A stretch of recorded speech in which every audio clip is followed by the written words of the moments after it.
ప్రియమైన సోదర సోదరీమణులారా, మనకి ఈరోజు ఒక గొప్ప సత్యం చెప్పే ఒక స్త్రీ గురించి మాట్లాడుకుందాము. సమాజం ఆమెను పాపి అని పిలిచింది, కానీ దేవుడు ఆమెను విశ్వాసి అని పిలిచాడు. ఆమె పేరు రాహాబు. పితాపుత్ర పవిత్రాత్మ నామమున ఆమెన్. సహోదరులారా, ఈరోజు మనం తపస్కాల ధ్యానాంశంలో 14వ రోజు ధ్యానించుకుపోయేటువంటి వ్యక్తి పేరు రాహాబు. బుక్ ఆఫ్ జోషువాలో మనం రాహాబు కథను చూస్తాము. యెరికో పట్టణంలో ఒక స్త్రీ.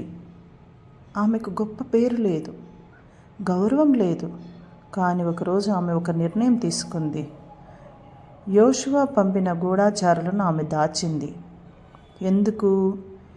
ఎందుకంటే ఆమె ఇలా చెప్పింది: మీ దేవుడు పై లోకంలోనూ క్రింద భూమిలోనూ దేవుడే. అది కేవలం మాట కాదు, అది విశ్వాసం. మరి ప్రియ సహోదరులారా, ఇక్కడ యెహోషువ పంపినటువంటి గూఢచారులను ఆమె ఎందుకు దాచిందంటే, ఆమె హృదయంలో ఒక నమ్మకం కలిగింది. ఇజ్రాయేలుల దేవుడు సత్యదేవుడు.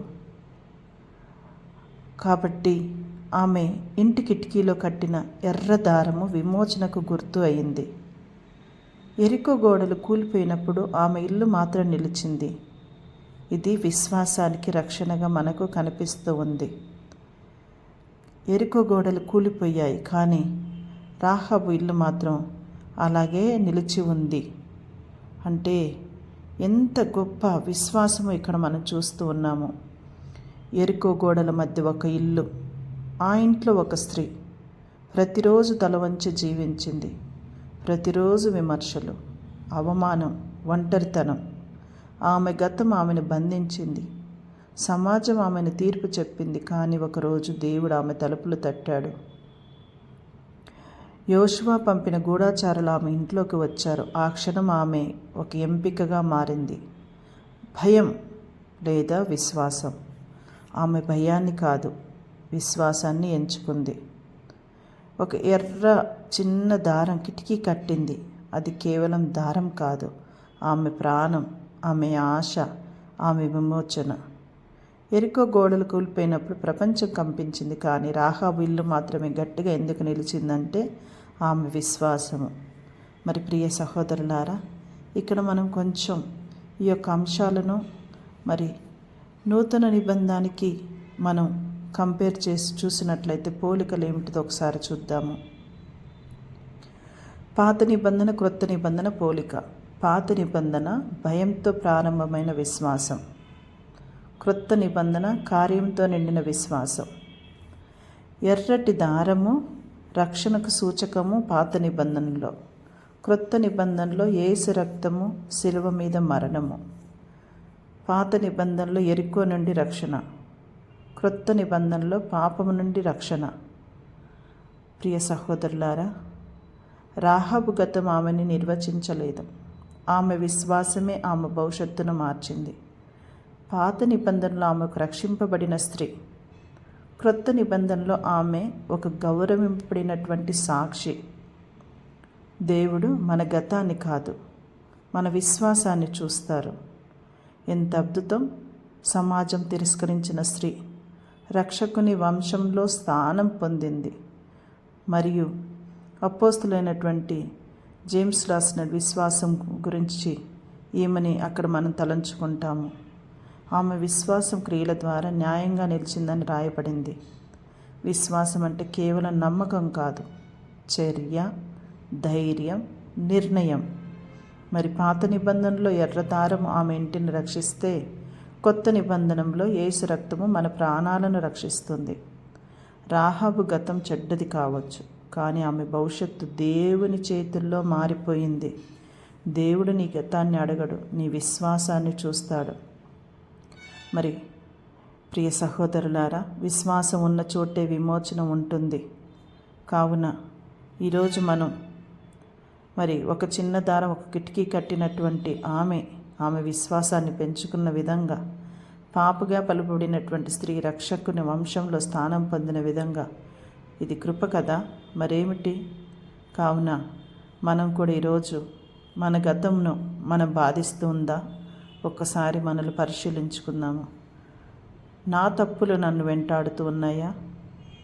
నేను అనుకుంటున్నానా నా భవిష్యత్తు లేదని? కానీ రాహాబు కథ ఈరోజు విన్నాను కదా, మరి దీని ద్వారా నాకేమి అందిస్తున్న సందేశం అంటే, ఒక ఎర్రదారం ఆమె ఇంటిని రక్షించినట్లు యేసు రక్తము నా ప్రాణాలను రక్షిస్తుంది. నా గతము నా కథను ముగించదు. దేవుని కృప నా కథను కొత్తగా రాస్తుంది. రాహాబులాగా నేను కూడా ఈరోజు ఒక నిర్ణయం తీసుకుంటాను. అదే విశ్వాసాన్ని ఎంచుకుంటున్నాను. గోడలు కూలిపోయాయి, కానీ దేవుని చేతిలో ఉన్న నా జీవితం ఎప్పటికీ కూలదు. పాపిగా ప్రారంభమైన జీవితము కృపలతో ముగిసింది. కావున రాహాబు వలె మరి నా యొక్క జీవితంలో కూడా గోడలు కూలిపోతున్నా, పరిస్థితులు కఠినంగా ఉన్నా, రాహాబులాగా విశ్వాసం చూపిస్తే నేను ఎప్పుడు కూడా దేవుని సన్నిధిలో మోకరించి ప్రార్థిస్తే గట్టిగా దృఢంగా ఉండగలుగుతాను. దేనికి భయపడను, విశ్వాసంలో తొట్టిల్లను. నా పేరు కూడా దేవుని యోజనలో రాయబడుతూ ఉందన్న నమ్మకం ఈ యొక్క రాహాబు చరిత్ర ద్వారా తెలుస్తూ ఉంది. కావున ప్రియ సహోదరి సహోదరులారా, మరి ఈరోజు ఈ యొక్క రాహాబు గురించి విన్నటువంటి మనము,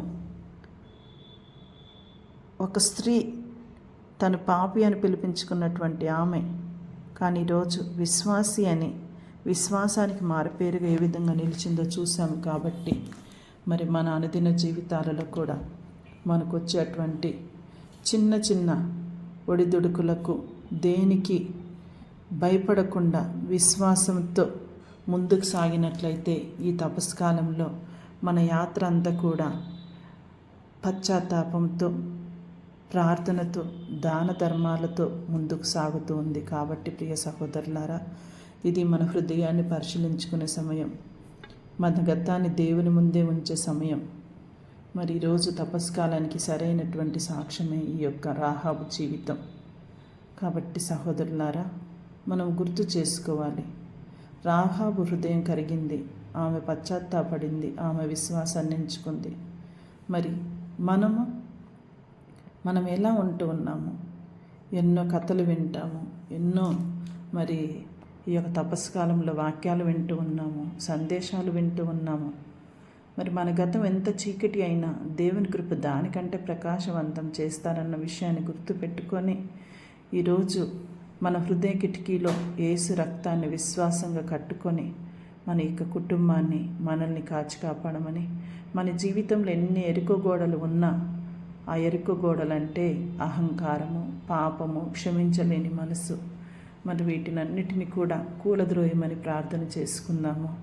ప్రభువే మన ఇంటిని కట్టి మనల్ని రక్షించాలని చెప్పేసి ఈరోజు పశ్చాత్తాప హృదయాన్ని ఇవ్వమని, మన పాపపు గోడలను కూల్చమని, ప్రభు రక్తంతో మన జీవితాన్ని కప్పమని, మన జీవితాన్ని కొత్తగా మార్చేయమని, ఎర్ర దారము నుండి సిలువ వరకు అది కృప యొక్క కథగా మనల్ని మార్చమని ఈరోజు ప్రత్యేకంగా ప్రార్థన చేసుకుంటూ, ఇంకా ఈరోజు ఎవరెవరైతే పాపకూపంలో పడిపోతూ ఉన్నారో, దేవుని వైపు రాలేకపోతూ ఉన్నారో, అటువంటి బిడ్డలందరినీ కూడా గుర్తుకు తెచ్చుకొని ఈ తపస్కాలంలోనైనా ప్రభు సన్నిధికి వచ్చుటకు వారందరికీ కూడా మంచి మనసును దయచేయమని ప్రత్యేకించి మనవంతుగా మనం వారి కోసం ప్రార్థన చేద్దాము.